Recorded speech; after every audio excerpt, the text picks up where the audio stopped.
When most people think of the US Navy, they think of massive aircraft carriers patrolling the deep blue oceans, destroyers launching missiles from miles away, or submarines silent beneath the polar ice. That was the Blue Water Navy. It was clean. It was powerful. It was safe. But in Vietnam, there was another Navy. A Navy that didn't operate on the ocean, but in the mud. A Navy where the engagement distances weren't measured in miles, but in feet. We were the Brown Water Navy, the Riverine Force. Our battlefield was the Mekong Delta, a watery maze covering 15,000 square miles of South Vietnam.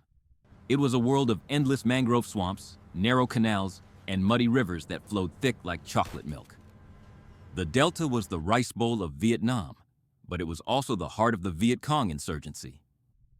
If you controlled the rivers, you controlled the supplies, the people, and the war. The VC had owned these waterways for 20 years. They moved their weapons on sampans at night. They taxed the local farmers. They set up ambushes on the banks. Our job was to take it back, to kick down the door of their sanctuary and drive a wedge of American steel right up the middle of their territory. I remember arriving at Bin Tui, our base on the Bassac River. The first thing that hit you was the smell. The Delta smelled of rotting vegetation, diesel fumes, burning charcoal, and human waste, all baking under a relentless tropical sun. The heat was different here than in the highlands. It was wet, heavy. It sat on your chest like a physical weight. I was assigned to a PBR, a patrol boat river. The first time I saw a PBR, I thought it was a joke. It didn't look like a warship. It looked like a pleasure craft you'd see on a lake back home on the 4th of July. It was 31 feet long. And here's the kicker. The hull wasn't made of steel armor. It was made of fiberglass. Fiberglass. The same stuff Corvette sports cars are made of. You could punch a hole in it with a solid kick. If an AK-47 round hit it, it didn't just make a hole. It shredded the material, sending razor-sharp glass splinters flying inside the boat, turning the hull itself into shrapnel. We were expected to take these plastic boats into the heart of enemy territory, up narrow canals where the banks were so close you could reach out and touch the palm fronds. But the PBR had teeth. It was designed for one thing: overwhelming, close-range violence. Up in the bow, in an open tub that felt dangerously exposed, was a twin 50 caliber machine gun mount. Those two guns could chop down a tree in seconds. Aft, on the fantail, was another 50 cal. And amidships, we carried an M60 machine gun and a Mark 18 grenade launcher, a hand-cranked beast that could lob explosive rounds like a rapid-fire mortar. 4 men, a boat captain, an engine man, a gunner's mate, and a seaman. We were a tight crew. We had to be. On a 30-foot boat, there are no secrets. You live together, eat together, sweat together, and fight together. Our primary defense wasn't armor, it was speed. The PBR was powered by 2 massive diesel engines driving water jets, jacuzzis on steroids. No propellers to get snagged in nets or weeds. We could go from 0 to 30 knots in seconds. We could turn on a dime. We could stop almost instantly by reversing the jets, throwing a wall of water over the bow. We were fast, we were loud, and we were totally exposed. A typical patrol lasted 12 hours, sometimes 24. We would leave the base at dawn, the twin diesels roaring, the boat planing over the brown water. At first, on the wide main rivers, you felt somewhat safe. The banks were hundreds of yards away. A sniper couldn't easily hit a moving target at that range. But then, the orders would come over the radio to turn into the canals. This was where the war changed. As soon as you entered a narrow waterway, the world closed in. The jungle canopy grew thick overhead, blocking out the sun. The water turned black and stagnant. The noise of the engines seemed amplified, echoing off the walls of mangroves. We were announcing our arrival to everyone for 5 miles. Every nerve ending was on fire. You stood at your gun station, knees bent to absorb the shock of the boat bouncing over the chop, knuckles white on the spade grips of the 50 cal. Your eyes scanned the banks constantly, not looking for a whole man. The VC were too smart for that. You were looking for anomalies. A patch of grass that was a slightly different shade of green, which might hide a bunker. A slight ripple in the water near the bank, which might be a command-detonated mine. A flock of birds suddenly taking flight ahead of you. We called it the 1,000-yard stare in the jungle. On the river, it was the bank stare. Your eyes burned from the strain. The psychological pressure was immense. You knew they were there. You could feel them watching you through the scope of a rifle or the sights of an RPG launcher. They could see you perfectly, a big, loud American boat cutting a wake through their backyard. But you couldn't see them. You were a duck in a shooting gallery, waiting for the carnival music to stop and the shooting to start. Sometimes the silence was the worst part. Mile after mile of empty river. Just the roar of the engines and the heat. The boredom would set in, and with it, complacency. That's when they would hit you. They called the heavy combat zones Ambush Alley. Everyone knew where they were, but we had to patrol them anyway to show the flag, to bait the enemy into a fight. I remember one patrol in the Quang Tinh province. It was late afternoon. The sun was starting to dip low, casting long, strange shadows across the water. The canal was narrow, maybe 50 feet wide. The nipa palm along the banks grew thick and tall, like a solid wall of green spikes. It was too quiet. The hair on the back of my neck stood up. My boat captain, a grizzled petty officer first class named Miller, sensed it too. He throttled back slightly, scanning the tree line with binoculars. "Keep your eyes peeled," he muttered over the intercom. "Something feels wrong." I was on the forward twin 50s. I chambered around, the heavy clack-clack of the bolts sliding home sounding oddly loud. We rounded a slight bend in the canal, and then the world disintegrated. It didn't start with gunfire. It started with a whoosh. The unmistakable, terrifying sound of a rocket-propelled grenade, an RPG-7 leaving its launcher. I caught a glimpse of it out of the corner of my eye. A gray streak of smoke shooting out from the dense mangroves on the left bank, not 75 feet away. Time seemed to slow down. I watched the warhead spinning towards us. It looked like a fiery Coke bottle. It missed the hull by inches, shrieking just over the canopy and exploding in the water on the other side of the boat. A massive geyser of mud and water erupted, soaking us instantly. The concussion knocked the breath out of me. Before I could even traverse my guns, the ambush opened up full force. Automatic weapons fire erupted from both banks simultaneously. AK-47s, RPD light machine guns. The green tracer rounds zipped past our heads like angry hornets. They smacked into the fiberglass hull, sounding like a hammer hitting a plastic bucket. Shards of white fiberglass flew everywhere. "Contact left! Contact right! Open fire!" Captain Miller screamed, slamming the throttles full forward. The engines roared in protest as the boat lunged ahead. I squeezed the butterfly triggers on the twin 50s. The guns roared to life. Thump, thump, thump, thump. The noise on a PBR during a firefight is deafening. You don't hear individual shots. It's a continuous wall of sound that vibrates through your entire body. I walked the tracers into the jungle bank, where I had seen the RPG smoke. I couldn't see any individual targets, so I just chewed up the landscape. The heavy .50 caliber rounds tore through the palm fronds, shattering trees, turning the green wall into mulch. If anyone was behind that foliage, they were being turned into pink mist. The aft gunner was firing his .50, and the engine man was pumping grenades into the bank with the Mark 18 launcher. Thump, boom, thump, boom. The smell of cordite mixed with the diesel fumes, stinging my eyes. Another RPG screamed out of the brush. This one hit the water right next to the engine compartment. The blast lifted the stern of the 16,000-pound boat out of the water. Shrapnel punched through the engine covers. One of the diesels started sputtering, coughing black smoke. We were losing power. If we stopped here, in this kill zone, we were dead men. "Keep firing! Don't let up!" Miller yelled, wrestling with the wheel, trying to keep us in the center of the channel and keep the damaged engine running. The water around us was boiling with enemy fire. Bullets pinged off the gun shield in front of my face. This is the reality of a river ambush. There is no cover. You can't dig a foxhole in a fiberglass boat. You can't retreat. You have to fight your way through it. You have to overwhelming their fire with your own. Make them put their heads down so you can escape the kill box. We fired thousands of rounds in less than 2 minutes. The barrels of my machine guns were smoking hot, glowing dull red near the receivers. Finally, we cleared the bend.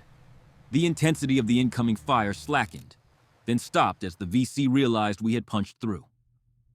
We didn't stop running for another 2 miles. When we finally reached a wider section of the river, Miller throttled back. The adrenaline crash hit me like a physical blow. My hands were shaking so badly I couldn't unhook my safety strap. My ears were ringing. We checked the boat. The hull looked like Swiss cheese. There were dozens of holes in the fiberglass.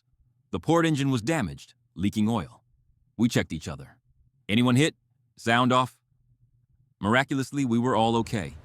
Scrapes, bruises from being thrown around, cuts from flying fiberglass, but no bullet holes. We had survived the gauntlet. This time, we patched the holes with duct tape to keep the water out, limped back to base on one good engine, rearmed, refueled, and got ready to go back out the next day. Because the river was still there, and so were they. While the PBRs were the fast cavalry of the rivers, there was another force out there. A force designed not to run, but to crush. We called it the Mobile Riverine Force, the Riverines. A shotgun marriage between the U.S. Navy and the U.S. Army's 9th Infantry Division. Imagine a floating army base, huge barrack ships anchored in the middle of the wide Mekong River, looking like gray apartment buildings floating on the water. Inside, there was air conditioning, hot showers, and steak dinners. But just outside the hull, the war was waiting. The Navy sailors would ferry the Army infantry into battle on a different breed of boat. Not the fragile fiberglass PBRs, but the ATCs, armored troop carriers. We called them tangos. These things were beasts. 70 tons of steel. Ugly, flat-nosed, and slow. They looked like floating shoeboxes wrapped in bar armor. Steel cages designed to detonate RPG warheads before they hit the hull. They couldn't outrun a fight, so they were built to survive it. And they brought friends. The Monitors, heavily armored battleships of the river, mounting 40mm cannons and 105mm howitzers and turrets. And the most terrifying of all, the Zippos. Named after the cigarette lighter, these were flamethrower boats. I remember watching a Zippo in action during a bank clearing operation. It was a sight that stuck with you forever. The boat would creep up to a dense thicket of suspected bunkers. 2 nozzles on the bow would hiss, and then a stream of liquid napalm would arc out, hundreds of feet long. When it ignited, it looked like a dragon breathing. The jungle didn't just burn, it evaporated. The heat was so intense that the water in the river would steam. The oxygen was sucked out of the air for 100 yards. It was a brutal weapon for a brutal war. But for the infantry, the poor grunts of the 9th Division, the boats were just the taxi ride to hell. The ramp of the ATC would drop into the mud. Ramp down! Go! Go! Go! The soldiers would charge out, waist deep in the muck, straight into the mangrove swamps. We Navy guys felt for them. We had our own dangers, mines, ambushes, rocket fire, but at least we fought with the deck under our feet and a breeze in our faces. The Army troops had to live in the mud. They called the Delta the world of wet. Leeches, foot rot, dysentery, and an enemy that could disappear underwater breathing through a hollow reed. We would stay close to the bank, providing fire support. The 20mm cannons on the Monitors would chew up the tree line, covering the soldiers as they advanced. I recall one operation in the U-Min Forest, the Forest of Darkness. It was a VC stronghold that hadn't been touched in years. We went in with a full column. Tangos, Monitors, Zippos. It looked like an invasion fleet. The canal was so narrow the boats were brushing against the trees. Then the ambush hit. It was a 360-degree kill zone. They hit us from both banks. Recoilless rifles, heavy machine guns. A rocket hit the boat in front of us. I saw the armor plate buckle. Smoke poured out of the well deck where the troops were huddled. The river turned into a cauldron of noise. But unlike the PBRs, the Riverines didn't run. They turned into the fire. The Monitors unleashed their howitzers at point-blank range. Boom! The concussion shook the trees. The Zippos unleashed the flame. Within minutes, the riverbanks were an inferno. The ambush was silenced not by speed, but by overwhelming, crushing firepower. We pulled the damaged boats out, medevaxed the wounded to the floating hospitals, and kept going. We were the iron fist in the water, slowly grinding the enemy down. If the days were violent, the nights were haunted. Night operations on the river were a completely different war. We didn't rely on firepower, we relied on stealth. We would drift. The boat captain would cut the engines miles upriver. We would float silently with the current, like a log, deep into enemy territory. Total silence. No talking, no smoking, no movement. You sat in the dark, listening. The Delta at night is the loudest quiet place on Earth. The insects buzz with a constant electric hum. Monkeys scream. Fish jump. Every splash sounds like a swimmer with a satchel charge coming to blow up your boat. You become paranoid. Your mind starts to play tricks on you. You stare into the darkness until your eyes hurt. You see shapes that aren't there. Was that a shadow moving on the bank?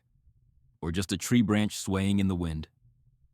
We used the starlight scope, an early night vision device. It was big, clunky, and turned the world into a ghostly grainy green. Through the green haze, you watched the river traffic. The curfew was strict. Nothing moves on the river after dark. Anyone out there was considered enemy, but sometimes it was just a fisherman trying to feed his family. Sometimes it was a smuggler, and sometimes it was a sampan loaded with AK-47s and rockets. The decision to open fire was agonizing. You'd see a silhouette of a small boat paddling quietly. Do you light them up? If you're wrong, you've just killed civilians. If you wait too long to verify and they have an RPG, you're dead. The rules of engagement were a nightmare. Do not fire unless fired upon. But on the river, if you waited to be fired upon, you were usually already sinking. I remember one night near the Cambodian border. We were drifting. The starlight scope picked up 3 large sampans moving low in the water, heavily weighed down. They weren't fishing. We let them get close. 50 yards, 30 yards. Then the captain hit the searchlight. A beam of million-candle-power white light cut through the darkness like a physical blow. The sampans erupted. Men in black pajamas stood up and opened fire. Contact. We opened up with everything. The tracers at night looked like laser beams. Red from them, green from us, crisscrossing in the dark. The fight was short and vicious. The sampan splintered and sank. But then, we took fire from the bank. Heavy machine gun fire. We had drifted right into a base camp. We were pinned down. The tracers were hammering the boat. Get the sea wolves! Get the sea wolves! The sea wolves were our guardian angels. Navy UH-1 Huey gunships. Flown by the craziest, bravest pilots in Vietnam. They were the only ones who would fly at treetop level in the pitch black. Within minutes, we heard the whop, whop, whop of the rotors. Friendly boat, this is Seawolf 2-1. Keep your heads down. We're rolling in. The sky above us lit up. The Hueys unleashed their rockets and miniguns. Brrrr. The sound of a minigun at night is like canvas tearing. A solid stream of red fire poured from the sky into the jungle. The enemy fire stopped instantly. The sea wolves circled us, their searchlights sweeping the water, guiding us out of the kill zone. Seeing those helicopters overhead was the best feeling in the world. It meant you weren't alone in the dark. We survived the ambushes. We survived the rockets. But the river took its toll in other ways. The water itself was an enemy. It was toxic, a soup of agricultural runoff, chemicals and disease. We lived in it. We bathed in it. Jungle rot, immersion foot, was common. Your skin would turn white, wrinkle, and start to peel off in chunks. Fungal infections would eat away at your ears and between your fingers. And then there was Agent Orange. To stop the ambushes, the Air Force sprayed the riverbanks with defoliants. We watched the mangroves die. The leaves turned brown and fell off, leaving skeletal gray trunks. We didn't know then what the chemicals were doing to us.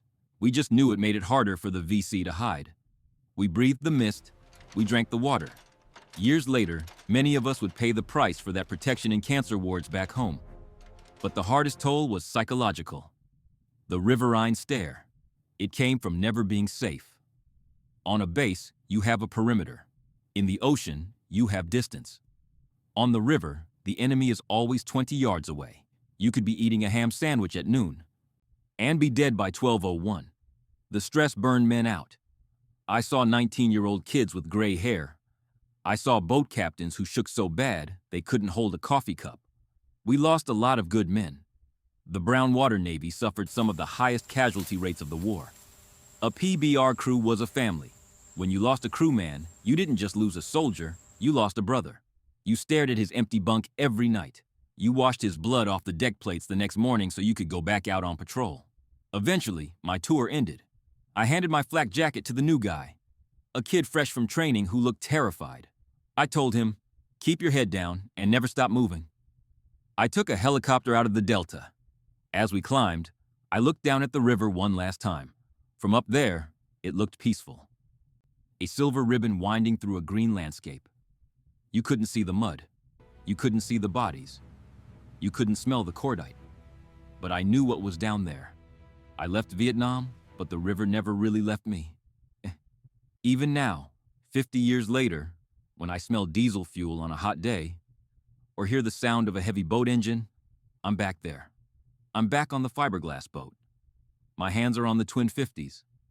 My eyes are scanning the tree line, waiting for the water to explode. The Riverine Force was unique in naval history. We were a makeshift navy, fighting a makeshift war. We didn't have the glory of the fighter pilots or the massive battles of the infantry divisions. We fought a lonely, dirty war in the mud, but we did our job. We controlled the rivers. We never backed down. And to the men who served on the PBRs, the swift boats, and the monitors, welcome home. Thank you for listening to this episode of Beneath the Metal. The story of the Brown Water Navy is often overlooked, but their courage was second to none. If you enjoyed this deep dive into history, please subscribe and leave a comment below. Until next time.